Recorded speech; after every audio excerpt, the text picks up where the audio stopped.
True intelligence is not knowing a bunch of information. It's knowing how to ask questions and how to think about those questions. And modern education fails at this in every way. The purpose of education in Nietzsche's eyes, our favorite philosopher here, as well as many classical thinkers, is to introduce us to the perennial questions of life, the everlasting questions that every human must face. What is the good life? What is a good life? What is death? How do you best face death? How do you best face the challenges of life? What is God? Is there a God? What is virtue? Is there virtue? Now, I want to be clear. It's not about answering these questions. It's about presenting these questions, introducing the mind to these questions, and teaching students how to think about them from many different angles. Because what a student gets out of this is a relationship to the most pressing parts of human life. And they learn how to think for themselves in a nuanced way. And this is what we're severely lacking, especially in the political discourse today.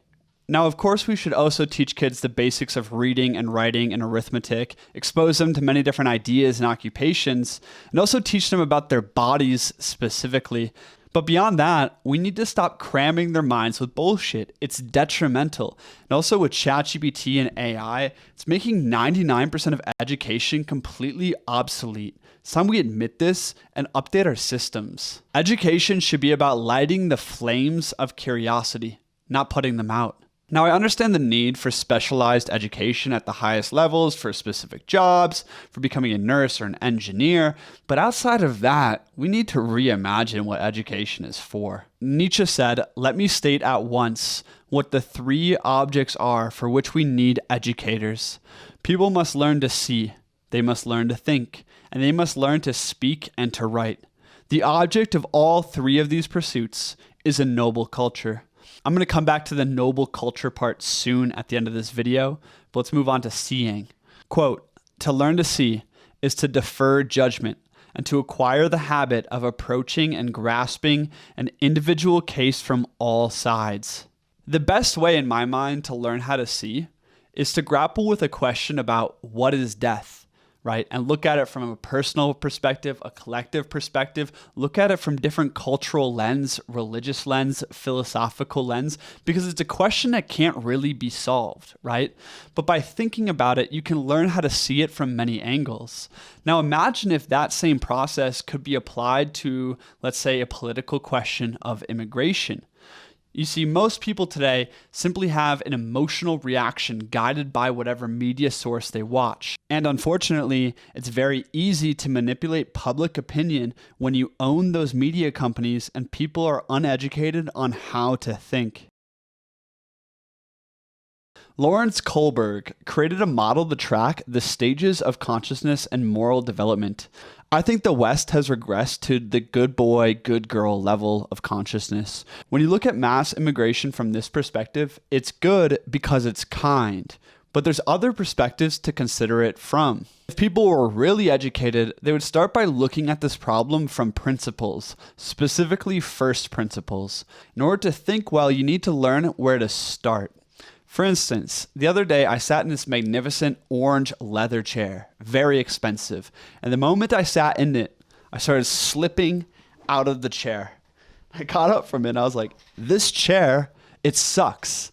How many design degrees went into designing this absolute piece of junk? Because the first principle of a chair is that it's something nice to sit in, right? It doesn't matter about all the other gadgets. The first principle or the virtue of a knife is how sharp the edge is. So for me, good thinking starts at recognizing the principle underneath any venture. This is how great CEOs and inventors innovate quickly, is they identify what is the first principle. Oh, I want to blast rockets into space without losing 90% of my investment on the thrusters every time.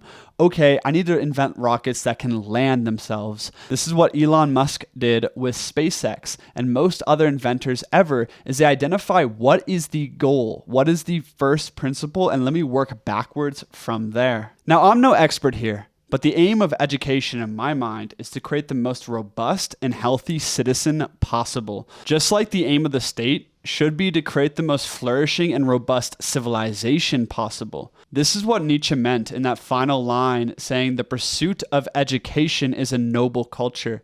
He is setting the aim at high culture, not at an economic or military or intellectual superpower, but at high culture. And any policy or institution that detracts from that aim is confused and contradictory.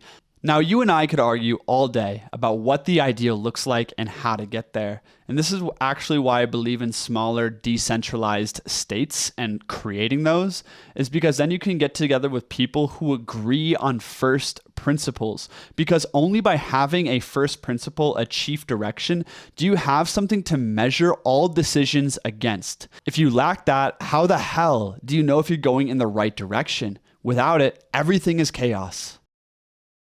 One thing we have to keep in mind when it comes to education is religion. I believe religion will always exist, even if it's under the guise of wokeism, secularism, and materialism as it is today. And that religion fails horrifically. The thing is you can't avoid the big questions. What is good? What is God? What am I doing here? What is death? How do you face death? These things should live at the heart of civilization. And when you remove them, everything starts to become more absurd, meaningless, and debased. But we removed them because they created religion, and religion created conflict. But I think humanity has the opportunity to go beyond religion to something more of a perennial philosophy. It's impossible to get everyone to think the same thing or the same way, unless you want to have a totalitarian regime that enforces dogma. And we've seen so many times in the past that ends in blood. So it's not about teaching people what to think. It's about teaching people how to think. And this is the perennial philosophy, is that truth is something to be revealed. It is the absolute substance of reality. And the better that we can get at perceiving truth, the more agreement and harmony there's going to be in society. Now here's the real kicker, and you can debate me all you want in the comments below. But once you set the ideal, what does high culture or flourishing look like? And you start reasoning backwards from there. Yeah, you're going to make mistakes, but slowly the way will be revealed. And this is what is the truth, or the logos to the ancient Greeks, or the Tao to the Taoists. It's the way towards maximum flourishing or maximum energy production. And this isn't just some arbitrary thing. It's in alignment with reality, and reality will show you the way if you can see clearly. Hence, we come back to Nietzsche's argument that education should be about teaching people how to see, how to think, and how to speak. And when you have truly educated leaders come together into a council, only then are you going to create wise decisions and wise outcomes for a society and for people. As Plato famously said, until philosophers are kings, or the kings and princes of this world have the spirit and power of philosophy, and political greatness and wisdom meet in one, cities will never have rest from their evils.